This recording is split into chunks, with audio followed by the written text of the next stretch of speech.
Audio ಬಗ್ಗೆ ಎಲ್ಲ leak ಆಗ್ತಿದೆ. ಈ ಆಡಿಯೋ 1 ವರ್ಷದಿಂದ ಹರಿದಾಡ್ತಿದೆ. ಸೊ ಮೋಸ್ಟ್ಲಿ ಆ ಆಡಿಯೋಕ್ಕೊಂದು 6 ವರ್ಷ ಯಾವುದೋ ಒಂದು ಲೇಡಿ ಹತ್ರ ಪೊಲೀಸ್ ಡ್ರೆಸ್ಸಲ್ಲಿ ಹೋಗ್ತಾನಲ್ಲ, ಅದೊಂದು 5 ವರ್ಷದ ಹಿಂದೆ ಆಡಿಯೋ ಇರ್ಬೋದು.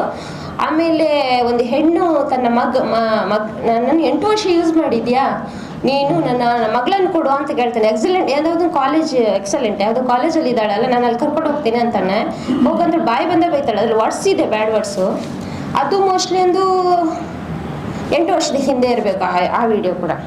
ಸೊ ಇಷ್ಟೆಲ್ಲ ನಡೆದಿರುವಾಗ ಈ ಪೊಲೀಸ್ ಎಲ್ಲಕ್ಕೇನು ಕಣ್ಮುಚ್ಚಿ ಕೂತ್ಕೊಂಡಿದ್ದಾನೆ. ಇದು ಈ ಕಮಿಷನರ್ಗೆ ಅವ್ರ ಮನೆಗೆ ಹೆಣ್ಮಕ್ಳಿಲ್ವಾ? ಆ ಲೇಡಿ ಹತ್ರ ಬರ್ಲಿಕ್ಕೆ ಅವ್ರಿಗೆ ಪ್ರೆಸ್ಟೀಜ್ ಇರ್ಬೋದು, ಡಿಗ್ನಿಫೈಡ್ ಫ್ಯಾಮಿಲಿ ಇರ್ಬೋದು. ಯಾಕಂದ್ರೆ ಅವ್ರ ಮನೆ ಮಕ್ಕಳು ಗಂಡ ಫ್ಯಾಮಿಲಿ ಎಲ್ಲ ಲೋಕಲ್ ಇರ್ತಾರೆ. ಆ ಪೊಲೀಸ್ನವರಿಗೆ ಅದನ್ನು ಹಿಡ್ಕೊಂಡು ಅದಕ್ಕೆ ಸುಮಟ್ ಕೇಸ್ ಹಾಕ್ಲಿಕ್ಕಾಗಲ್ವಾ? ಸ್ವಯಂ ಪ್ರೇರಿತ ಕೇಸ್ ಹಾಕ್ಲಿ. ಆ ಮಗುವನ್ನು ಬಲಾತ್ಕಾರದಲ್ಲಿ ಹೇಳ್ತಾನೆ, ನಿನ್ ಮಗಳನ್ನ ಬಿಡಲ್ಲ, ಅಲ್ಲಾಡಿಸ್ತೀನಿ ಅಂತಾನೆ ಅವನು. ನಿನ್ ಮಗಳು ನನ್ ಕೊಡು ಅಂತಾನೆ. ಏನ್ರಿ ಇದು?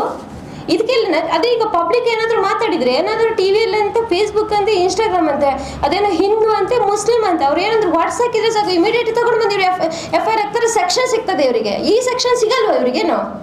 ಏನು ಯಾರಿಗೆ ಕಿವಿ ಹುಡುಗಿಡುದು? ಏನೋ ಅವನನ್ನು ರಕ್ಷಿಸಿ ಇವ್ರಿಗೆ ಏನಾಗಬೇಕು? ವಜ್ರದ ಗಣಿ ಸಿಗುತ್ತೆ ಅವನಿಂದ. 2 ಸಲ ಸಸ್ಪೆಂಡ್ ಆಗಿ ಎಲ್ಲೆಲ್ಲಿಂದ ಬಂದು ಪುನಃ ಅದೇ ಊರಲ್ಲಿ ಹುಕ್ಕ ಮುಡಿ, ಅದೇ ಪಬ್ಲಿಕ್ಗೆ ಹಿಂಸೆ ಕೊಟ್ಟು, ಅದೇ ಪೊಲೀಸ್ ಸ್ಟೇಷನ್ ಸಿಬ್ಬಂದಿಗಳಿಗೆ ಹಿಂಸೆ ಕೊಟ್ಟು, ತನ್ನೆಲ್ಲ ಹಿಡಿತವನ್ನು ತನ್ನ ಕೈಯಲ್ಲಿ ಹಿಡ್ಕೊಂಡು, ಏನ್ರಿ ಇದು ಗುಂಡಗಿರಿ, ಇದು ತುಗಲಕ ದರ್ಬಾರ್, ಏನು ಈ ವ್ಯವಸ್ಥೆ ಇಲ್ಲಿ?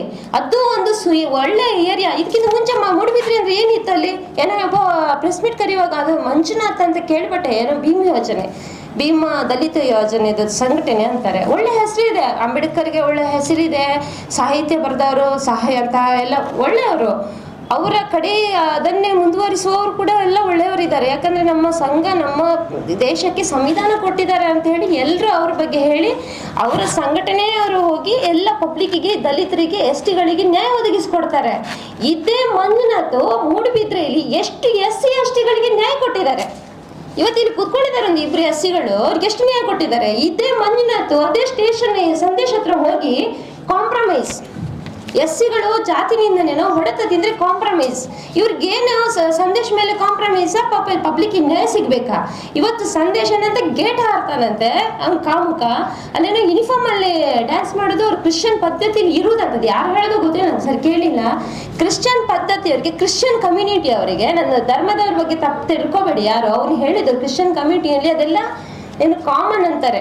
ಏನು ಲೇಡೀಸನ್ನು ಹಿಡ್ಕೊಂಡು ಡ್ಯಾನ್ಸ್ ಮಾಡೋದು ಕಾಮನ್ ಅಂತಾರೆ. ಯೂನಿಫಾರ್ಮ್ ಹಾಕೊಂಡು ಕ್ರಿಶ್ಚಿಯನ್ ಕಮ್ಯುನಿಟಿಯಲ್ಲಿ ಡ್ಯಾನ್ಸ್ ಮಾಡೋದು ಕಾಮನ್ ಅಂತ ಅವ್ರ ಅರ್ಥ. ಹಾಗಾದ್ರೆ ಕರ್ನಾಟಕ ರಾಜ್ಯ ಬಿಡಿ, ನಮ್ಮ ಇಂಡಿಯನ್ ಗೌರ್ಮೆಂಟು ಪೊಲೀಸ್ಗೊಂದು ಒಳ್ಳೆ ರಕ್ಷಣೆ ಅಂತ ಹೇಳೋ ಯೂನಿಫಾರ್ಮ್ ಕೊಟ್ಟಿದ್ದಾರೆ. ನಾವು ಆಗ್ಲಿ ಈಗ ಪೊಲೀಸು ನಮ್ಗೇನೋ ಬೈದ್ರೆ, ನಾವು ಅವ್ನು ಹೊಡೆದ್ರು ನಾವು ಅವ್ನಿಗೆ ಕೈ ಎತ್ತಲ್ಲ, ಯಾಕಂದ್ರೆ ಅದು ರಕ್ಷಣೆ ಅಂತೇಳಿ ಅಷ್ಟು ಮರ್ಯಾದೆ ಕೊಡ್ತೀವಿ. ಆ ಯೂನಿಫಾರ್ಮ್ ಹಾಕಿ ಹೊರಗಿನ ಲೇಡಿ ಹತ್ರ ಹೋಗಿ ಡ್ಯಾನ್ಸ್ ಮಾಡೋ ಅಗತ್ಯ ಏನಿತ್ತು? ಆ ಯೂನಿಫಾರ್ಮ್ಗೆ ಬೆಲೆ ಇಲ್ವೇನು? ಇವ್ರಿಗೆ ಆ ಡ್ಯಾನ್ಸ್ ಮಾಡ್ಬೇಕಾದ್ರೆ, ಆ ಎಂಜಾಯ್ ಮಾಡ್ಬೇಕಾದ್ರೆ ಅದಕ್ಕಾದ ಒಂದು ಟೈಮ್ ಇದೆ, ರಜೆ ತಗೊಳ್ಳಿ. ಇವರು ಏನಕ್ಕೆ ನಮ್ಮ ಯೂನಿಫಾರ್ಮ್ ಕ್ರಿಶ್ಚಿಯನ್ ಕಮ್ಯುನಿಟಿಯವರಿಗೆ ಬಾಡಿಗೆ ಕೊಟ್ಟಿದ್ದಾರಾ? ಏನು ಮಾತಾಡ್ತಿದ್ದಾರ್ರಿ? ಆ ಕಮಿಷನರ್ಗೇನು ಬುದ್ಧಿ ಇಲ್ವಾ? ಅಲ್ಲ ತಲೆಗೆ ಅರ್ಥ ಆಗಲ್ವಾ? ಅಲ್ಲ ಕನ್ನಡ ಬರೋದಿಲ್ವಾ? ಯಾವುದಾದ್ರೂ ಇಂಗ್ಲೀಷ್ ಪತ್ರಿಕೆ ಇರುತ್ತೆ, ಒಮ್ಮೆ ಇಂಗ್ಲೀಷಲ್ಲಾದರೂ ಒಮ್ಮೆ ನ್ಯೂಸ್ ಕೊಡಿ, ಯಾವಾಗಾದ್ರೂ ಅರ್ಥ ಆಗುತ್ತೆ ಅನ್ನೋ ನನ್ನ ಲೆಕ್ಕದಲ್ಲಿ. ಫಸ್ಟು ನನಗೆ ಈ ಪೊಲೀಸ್ ಇಲಾಖೆಯನ್ನು ಸರ್ಜರಿ ಮಾಡಬೇಕಾಗಿದೆ. ನಮ್ಮ ಇವತ್ತಿಗೆ ಜಗಜ್ಜಾಹೀರಾಗಿದೆ ಮಂಗಳೂರು ಪೊಲೀಸ್ ಇಲಾಖೆ ಮತ್ತು ಮೂಡುಬಿದ್ರೆ ಸ್ಟೇಷನ್. ಈ ಹೆಸರೇ ಜಗಜ್ಜಾಹೀರಾಗಿ ಹೋಗಿದೆ. ಇನ್ನು ನ್ಯಾಷನಲಲ್ಲಿ ಇವರಿಗೆ ಭಾರತ ರತ್ನ ಪ್ರಶಸ್ತಿ ಸಿಗ್ಬೋದು ಅಂತ ಪೊಲೀಸ್ ಇಲಾಖೆ ಆಫೀಸರ್ಗಳಿಗೆ. ಇನ್ನೊಂದು ಅದೇನು ಕೇಳ್ಪಟ್ಟೆ, ಅವಳು ವಿಡಿಯೋ ಇದೆ, ಯಾರು ಎಲ್ಲ ಲೇಡಿ ಹತ್ರ ಹೇಳೋದು, ಇವನು ಮಾತಾಡೋದು. ನಾನು ಪರಂಗಿಪೇಟೆಗೆ ಫೋನ್ ಮಾಡಿದ್ಲು, ಪರಂಗಿಪೇಟೆ ಅವಳು ನನಗೆ ಫೋನ್ ಮಾಡಿದ್ಲು, ನನ್ನ ಗಂಡ ಹೆಂಡತಿಗೆ ಏನು ಪ್ರೊಸೀಜರ್ ಅಂತ ಕೇಳ್ತಾಳಂತೆ ಯಾರು ಪರಂಗಿಪೇಟೆ ಅವಳು. ಇನ್ನೊಂದು ಹಳದಂಗಡಿ ಅವಳು ಕೇಳ್ತಾಳಂತೆ, ನಂದು ಚಿನ್ನ ಇಟ್ಟು ಬಂಗಾರ ಕೊಟ್ಟು ಅವಳಿಗೆ ಸಾಲ ಕೊಟ್ಟಿದ್ದೀನಿ ಮನೆ ಕಟ್ಟಲಿಕ್ಕೆ ಅಂತಾಳಂತೆ. ಪರಂಗಿಪೇಟೆಯಲ್ಲಿ ಹಳದಂಗಡಿಯಲ್ಲಿ ಏನು ಮೂಡುಬಿದ್ರೆ ಸ್ಟೇಷನ್ ಲಿಮಿಟ್ ಬರುತ್ತೇನೋ ಅವಳು ಗಂಡ ಹೆಂಡತಿ ಸಮಸ್ಯೆ ಕೇಳಲಿಕ್ಕೆ? ಅಲ್ಲೇನು ಲೋಕಲ್ ಪೊಲೀಸ್ ಇಲ್ವಾ? ಅಲ್ಲ ಪರಂಗಿಪೇಟೆ ಅವಳಿಗೆ ಯಾರು ಪರಿಚಯ ಇಲ್ವಾ? ಅವಳೇನು ಮುಗ್ದೇನ ಅವಳು ಇವ್ರ ಹತ್ರ ಕೇಳಲಿಕ್ಕೆ? ಎಲ್ಲ ತನ್ನದೇ ಒಂದು ಏನಂತ ಹೇಳ್ತಾರೆ ಹಿಡಿತಾ ಇಲ್ಲಿ. ಇವನಿಗೆ ಗೊತ್ತು ಎಷ್ಟು ಹೆಣ್ಣು ಮಕ್ಕಳನ್ನು ಮುಕ್ಕಿದ್ದೀನಿ, ಎಷ್ಟು ಹೆಣ್ಣು ಮಕ್ಕಳ ಚಿನ್ನ ಮಾರಿ ನಾನು ದುಡ್ಡು ತಗೊಂಡಿದ್ದೀನಿ, ಎಷ್ಟು ಹೆಣ್ಣು ಮಕ್ಕಳನ್ನು ಯೂಸ್ ಮಾಡಿದ್ದೀನಿ, ಎಷ್ಟು ಹೆಣ್ಣು ಮಕ್ಕಳನ್ನ ನನ್ನ ಸ್ಥಳ ಮಹಾಜರು, ನನ್ನ ಎಂತ ಪೊಲೀಸ್ ಲಿಮಿಟಿಗೆ ವಸೂಳು ಕೇಸ್ಗಳಿಗೆ ಎಲ್ಲ ಸಾಕ್ಷ್ಯಕ್ಕೆಲ್ಲ ಯೂಸ್ ಮಾಡಿದ್ದೀನಿ. ಇವನಿಗೆ ಗೊತ್ತು. ಇನ್ನೊಂದು ಆಡಿಯೋ ನೋಡಿದ್ದೀನಿ ನಾನು. ಇದೆಲ್ಲ ತನಿಖೆ ಆಗ್ಬೇಕು. ಈಗ ಹೊಸ್ತು ಸಣ್ಣ ಸಣ್ಣ ವಿಷಯಕ್ಕೆಲ್ಲೇ FIR ಹಾಕುದೇನು ಪೊಲೀಸ್ ಇಲಾಖೆ? ಅವನನ್ನು ತಗೊಂಡು ಮತ್ತೆ ಕಾಲರ್ ಪಟ್ಟಿ ಹೇಳಿದು ಒಳಗೆ ಹಾಕುದೇನು ಪೊಲೀಸ್ ಇಲಾಖೆಯವ್ರಿಗೆ? ಪೊಲೀಸ್ನವ್ರಿಗೆ ಹಾಕ್ಲಿಕ್ಕಾಗಲ್ವಾ FIR? ಅವನನ್ನು ಯೂನಿಫಾರ್ಮ್ ತೆಗೆದಿದ್ದಾರೆ. ಈಗ ಇಮಿಡಿಯೇಟ್ ಅರೆಸ್ಟ್ ಮಾಡ್ಬೇಕು. ಯಾಕಂದ್ರೆ ಒಂದು ಹೆಣ್ಣು ಪಾಪುಗೆ ಹೇಳಿದಾನೆ. ಹೆಣ್ಣು ಪಾಪ ನಾನು 8 ವರ್ಷ 18 ವರ್ಷದ ಹುಡುಗಿ ಅಲ್ಲ ಹುಡುಗಿ. ಆ ಹುಡುಗಿಗೆ ನಿನ್ನ ಎಕ್ಸಲೆಂಟ್ ಹುಡುಗಿಯನ್ನು ತಗೊಂಡು ಬರ್ತೀನಿ, ಯೂಸ್ ಮಲ್ಲಾಡಿಸ್ತೀನಿ ಅಂತಾನೆ ಅವನು. ಇವರಿಗೆ ಸುಮಟ್ಟ ಕೇಸ್ ಹಾಕ್ಲಿಕ್ಕಾಗಲ್ವಾ? ಈಗಿನಿಗೆ ಅರೆಸ್ಟ್ ಮಾಡಿ FIR ಮಾಡಿಕ್ಕಾಗಲ್ವಾ? ಯಾಕೆ ಬಿಟ್ಟಿದ್ದಾನೆ? ಇನ್ನು ಹುಡುಗಿಯನ್ನು ಮುಗಿದು ಮುಕ್ಲಿಕ್ಕೆ ನಮ್ಮ ಕರಾವಳಿದು ಹೆಣ್ಮಕ್ಳನ್ನು, ಅವ್ರ ಮನೆಯವ್ರದ್ದು ಹೆಣ್ಣು ಮಕ್ಳನ್ನ ತಿನ್ಲಿ, ಪಬ್ಲಿಕ್ನವ್ರು ತಿನ್ನೋದು ಬೇಡ ಇವನು. ಆಮೇಲೆ ಯಾವುದಾದ್ರು ಪರಂಗಿಪೇಟೆ ಅದು ಹಳದಂಗಡಿದು ಚಿನ್ನ ಬರ್ತದೆ. ಆಮೇಲೆ ಮನೆ ಕೆಲಸದವನು ಬಿಡ್ಲಿಲ್ಲ ಅಂತಾಳೆ ಅವಳು. ಅದೆಲ್ಲ ಸತ್ಯದ ಹೊರಗೆ ಬರಬೇಕು, ಎನ್ಕ್ವೈರಿ ಮಾಡಬೇಕು, ಇವನು ಫಸ್ಟ್ ಅರೆಸ್ಟ್ ಮಾಡಬೇಕು. ಆ ಪಾಪ ಒಂದು ಹೆಣ್ಣು ಚಿನ್ನ ಇಟ್ಟು ಕೊಟ್ಟಿದ್ದಾಳೆ ಅಂತ ಇವನಿಗೆ ದುಡ್ಡು. ಅವಾಗ ಅವನಿಗೆ ಸ್ಪಷ್ಟತೆ ಇಲ್ಲ, ಅದು ಸತ್ಯ. ಅವನು ಮನಸ್ಸಲ್ಲಿ ಇದನ್ನು ಹೇಳಿಕ್ಕೆ ಬರಲ್ಲ ಅವನಿಗೆ. ಅದರಲ್ಲೆಲ್ಲ ಒಂದೊಂದರಲ್ಲಿ ಒಂದೊಂದು ಸ್ಟೋರಿ ಇದೆ. ಇನ್ನು ಅದು ಗೇಟ್ ಹಾರುವುದೊಂದು ದೊಡ್ಡ ಸ್ಟೋರಿನೇ ಇದೆ. ಅವನು ಹೇಳ್ತಾನೆ, ಈಗ ಕಾಮುಕ ಏನು ಹೇಳ್ತಾನೆ, ನಾನು ಗೇಟ್ ಹಾರಿದ್ದು ಅದು ಅವಳ ಗಂಡ ನನಗೆ ಫೋನ್ ಮಾಡಿದ, ಅವಳು ಸುಸೈಡ್ ಮಾಡ್ತಾನೆ ಅಂತ ಹೇಳಿದ್ಲು, ಅದಕ್ಕೆ ನಾನು ಸೆಕ್ಯೂರಿಟಿಗೆ ಹೋದೆ. ಸರಿಯಪ್ಪ, ನೀವು ಸೆಕ್ಯೂರಿಟಿಗೆ ಹೋದ್ರಿ, 3 ಗಂಟೆ ರಾತ್ರಿಗೆ ಹೋಗೋ ಅವಶ್ಯಕತೆ ಇತ್ತ ನಿಮಗೆ? ಒಬ್ಬನಿಗೆ ಪೊಲೀಸ್ ಸಿಬ್ಬಂದಿಗಳನ್ನು ಕರೆಯಬಹುದಿತ್ತು. ಸರಿ, ನಿಮ್ಗೆ ರಿಲೇಷನು, ಅವರಿಗೂ ನಿಮ್ಗೆ ಯಾವ ಸಂಬಂಧ? ರಿಲೇಷನು ಯಾವ ಎತ್ತಣ ಸಂಬಂಧ? ಕ್ರಿಶ್ಚಿಯನ್ ಕಮ್ಯುನಿಟಿ ಸಂಬಂಧನ? ಅದಕ್ಕೆ ಒಪ್ಪೋದು ನಾನು.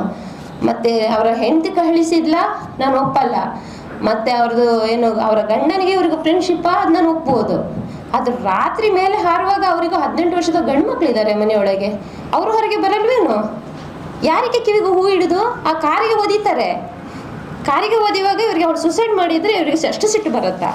ಮಾಡ್ತಾರೆ ಹೀಗೆ ಅವರ ನಡತೆಯಲ್ಲಿ ಅವ್ರಿಗೆ ಇದಿಲ್ಲ, ಸ್ಪಷ್ಟತೆ ಇಲ್ಲ. ಅವ್ರ ಬಾಡಿ ಇದೇ ಹೋಗಿದೆ, ಬಾಡಿ ಲ್ಯಾಂಗ್ವೇಜಲ್ಲಿ ಗೊತ್ತಾಗುತ್ತೆ ಅಲ್ಲಿ ಯಾವ ಪರಿಸ್ಥಿತಿಯಲ್ಲಿ ಆ ಮನುಷ್ಯ ಇದ್ದಾನೆ ಅಂತ. ಇಷ್ಟೆಲ್ಲ ವಿಡಿಯೋ ಇದೆ, ಇನ್ನೂ ಇದೆ ಆಡಿಯೋ ವಿಡಿಯೋಗಳು. ಸಾಧಾರಣ ಕೆಲವು ಹೆಣ್ಣುಮಕ್ಳು ಹೆದರಿಕೊಂಡು ಡಿಲೀಟ್ ಮಾಡಿದ್ದಾರೆ, ಅಂದರೆ ಅಷ್ಟು ಹೆದರಿಸ್ತಾನೆ ಅಪ್ಪ ಹಾಗೆ ಇದ್ದಾನೆ. ಇನ್ನು ಐಬಿಗೆ ಬರ್ತೀನಿ. ಇದರಲ್ಲಿ IB ಅನ್ನೋದೊಂದು ಪ್ರಸಿದ್ಧ ಪ್ರವಾಸಿ ತಾಣ. ಮೂಡುಬಿದ್ರೆ ಸ್ಟೇಷನ್ಗೆ ಮತ್ತು ಆ ಪ್ರವಾಸಿ ತಾಣಕ್ಕೆ ಒಳ್ಳೆಯ ಸಂಬಂಧ ಇದೆ. ಈ ಪಟಾಲಂ ಗ್ರೂಪ್ ವ್ಯವಹಾರ ನಡೆಯುವುದೇ IB. ಇಡೀ IBಯಲ್ಲೇ ಇರೋದು ಇವರು ವ್ಯವಸ್ಥೆ. ಈ IB ಇವ್ರದ್ದು ಭ್ರಷ್ಟಾಚಾರದ ಕೋಪೆ. ನಾನು ಕೇಳಿಪಟ್ಟೆ, 1 ವರ್ಷದಿಂದ ನನಗೆ ಇದು ಗೊತ್ತು. ಅದಕ್ಕೆ 3 ವರ್ಷ ಆಯ್ತು ಆ ಸ್ಟೇಷನಲ್ಲಿ ಬಂದು. ಆ 3 ವರ್ಷದಿಂದ IBಯಲ್ಲಿ ಎಷ್ಟು ನಡೆದಿದೆ ಅನ್ನೋದಕ್ಕೆ ಈಗ ಸಾಕ್ಷ್ಯ ಸಿಗ್ಲಿಕ್ಕಿಲ್ಲ. ಅಂದರೆ ಯಾಕಂದರೆ 1 ವರ್ಷದ CC ಸಿಗಲ್ಲ. IB ಆದರೆ ಒಂದು 6 ಮಂತ್ಸು, ಇಲ್ಲ ಅಂಗಡಿಯ ಬಾಜು 3 ಮಂತ್ಸ್ ಇದು CC ಸಿಗ್ಬೋದು.